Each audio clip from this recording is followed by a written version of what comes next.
Lucas, you've signed another year down here at the LEL Arena. How was your first 12 months being down here at Whitehaven? Yeah, mate, I absolutely loved it. You know, I feel like I started a little bit slow. When I got here, and then I think the last couple of months I've started to find my feet. I love all the boys here. The coaches are great, and yeah, the decision to stay here again wasn't an easy one because it wasn't an easy year. But in the end, I'm really chuffed that I'm staying here. So yeah. You mentioned it was a bit of a tough start. I imagine the weather might have played a bit of a part of it. Yeah, I think I've said that as an excuse a few times, but yeah, I think I've probably come over a little bit overweight, which I don't usually do. So hopefully next year I come back a bit sharper. But yeah, that is a factor definitely, and then just trying to get used to that championship rugby. It's a different level that I've ever played at. So yeah.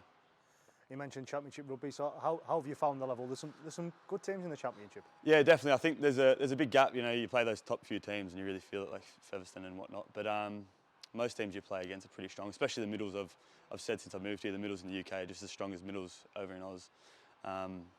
Yeah, so it's been tough. It has been tough. And like you say, you've mentioned you've got into it. You've got over for a couple of tries. How do you feel you've performed over the season?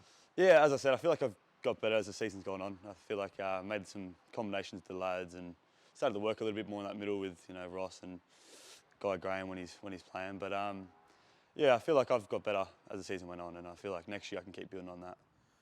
Tight end to the season. I imagine it would have been nervy times on Sunday gone when we were looking at that.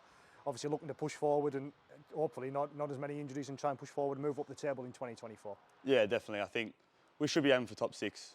That's as a club. I think that's what we can do if we're good, if we play into our potential.